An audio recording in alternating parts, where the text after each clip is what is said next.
Alors, on va parler d'interprétation. Mais attention, pas l'interprétation genre horoscope du matin, non. On parle de quelque chose de bien plus fondamental, un des gestes de base de notre pensée. En fait, la première chose à piger, c'est que penser, c'est déjà interpréter. Chaque fois qu'on essaye de comprendre ce qu'on ressent ou ce que quelqu'un est en train de nous dire, eh bien, on est en plein dedans. Ça a l'air d'une question toute simple, pas vrai? On a tendance à se dire, bah oui, évidemment, je vois ce qui est juste devant moi. Sauf que la philosophie et même la science nous disent que la réponse est beaucoup plus compliquée. Et franchement, elle donne un peu le vertige. Et voilà, on arrive au cœur du sujet. Ce qu'on perçoit, ce n'est pas du tout une fenêtre ouverte sur la réalité. C'est plutôt une version filtrée, reconstruite, on pourrait même dire remixée par notre propre esprit. En clair, absolument tout ce qu'on perçoit passe d'abord par la case interprétation. Ok, alors pour y voir plus clair, on va suivre un petit parcours en 5 étapes. D'abord, on verra ce fameux filtre à travers lequel on perçoit le monde. Ensuite, on essaiera de comprendre ce qu'est la réalité originale. Puis, comment on construit notre propre monde. On identifiera les pièges classiques de l'interprétation. Et pour finir, on explorera l'art de voir les choses différemment. C'est parti pour un petit voyage à l'intérieur de notre esprit. Première partie donc, le monde à travers un filtre. L'idée de base, c'est qu'on ne voit jamais, au grand jamais, la réalité en direct. Au contraire, on passe notre temps à projeter notre propre compréhension sur le monde, un peu comme si on portait des lunettes invisibles. Et le plus fou, c'est que c'est un processus qui tourne en permanence, sans même qu'on s'en rende compte. Cette phrase, elle résume tout. Il y a vraiment un fossé énorme entre la réalité brute, ce qui est vraiment, et ce qu'on en ressent, notre expérience subjective. Pensez-y. Les objets qui nous entourent n'existent pour nous que parce que notre esprit leur donne un sens, une fonction, alors qu'à la base, ce n'est qu'un tas de particules. Alors cette idée de décalage entre le monde et notre perception, elle n'est pas vraiment nouvelle. Pour bien la saisir, on peut faire un petit détour par la philosophie.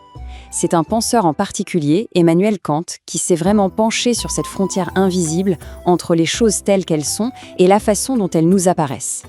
Et Kant, il nous apporte une distinction qui est absolument cruciale. D'un côté, il y a ce qu'il appelle le noumen. Ça, c'est le monde tel qu'il est vraiment, la réalité objective, pure, la chose en soi. Le truc, c'est qu'on n'y aura jamais accès directement. Et de l'autre côté, il y a le phénomène. Ça, c'est le monde tel qu'il nous apparaît, une fois qu'il a été filtré par nos sens et notre esprit. Pour résumer, on ne connaît jamais que les phénomènes. Et cette idée, elle devient encore plus frappante quand on pense à notre propre cerveau. Imaginez, il est là, enfermé dans notre boîte crânienne, dans le noir complet et le silence total. Il n'a jamais vu le moindre photon, jamais entendu la moindre onde sonore. Tout ce qu'il reçoit, ce sont des petits signaux électriques, des influx nerveux, qu'il doit ensuite traduire en images, en sons, en goûts.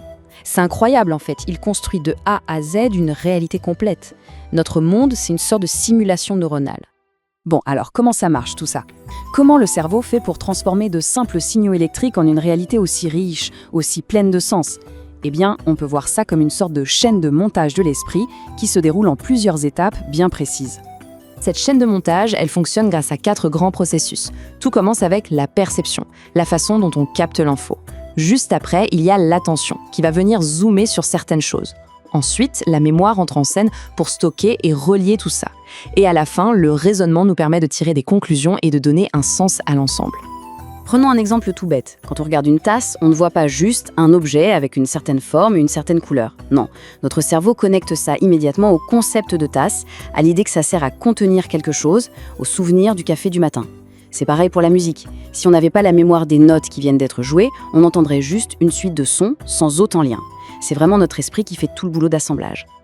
Forcément, un processus aussi complexe et surtout qui est en grande partie automatique, eh bien, il n'est pas infaillible. Il peut y avoir des erreurs. Pour être plus efficace, notre esprit adore prendre des raccourcis. Le problème, c'est que ces raccourcis peuvent parfois nous conduire à des interprétations complètement à côté de la plaque. Ces erreurs un peu systématiques, on appelle ça des biais cognitifs. Ce sont des sortes de distorsions qui viennent tordre notre perception du monde et le plus souvent, c'est totalement inconscient. Et attention, ce n'est pas du tout un signe de faiblesse. C'est juste la conséquence logique de l'automatisation de notre pensée qui cherche à aller plus vite, à être plus efficace. Du coup, le plus important, c'est d'apprendre à repérer ces pièges. Par exemple, la surinterprétation, c'est quand on voit des intentions partout. Typiquement, croire qu'un ami ne répond pas à un message parce qu'il est fâché, alors qu'en fait, il est juste débordé. Il y a aussi la projection. Là, ce sont nos émotions qui détiennent sur la réalité. On se sent triste et hop, la journée nous paraît grise et déprimante. On a aussi la simplification à outrance, qui consiste à réduire un problème super complexe à une seule petite cause. Et enfin, à l'inverse, il y a la sous-interprétation, c'est quand on reste à la surface des choses, sans jamais creuser pour trouver le sens plus profond d'un texte ou d'une situation. Mais il y a une bonne nouvelle dans tout ça. C'est que si notre capacité d'interprétation peut nous jouer des tours, c'est aussi une compétence. Et une compétence, ça se travaille. Et la maîtriser, c'est se donner un pouvoir assez incroyable, celui de modeler consciemment la façon dont on vit le monde. J'aime beaucoup cette métaphore de la partition de musique. Elle est très parlante. La réalité, l'effet brut, c'est comme les notes écrites sur la page. C'est pareil pour tout le monde. Mais chaque musicien va jouer cette partition avec sa propre sensibilité, ses propres nuances. Eh bien, c'est exactement pareil pour nous. On est tous des artistes qui interprétons la grande partition du réel, et c'est ça qui rend notre expérience du monde absolument unique. Alors concrètement, comment on fait pour devenir un meilleur interprète ? La clé, vraiment, c'est la flexibilité mentale.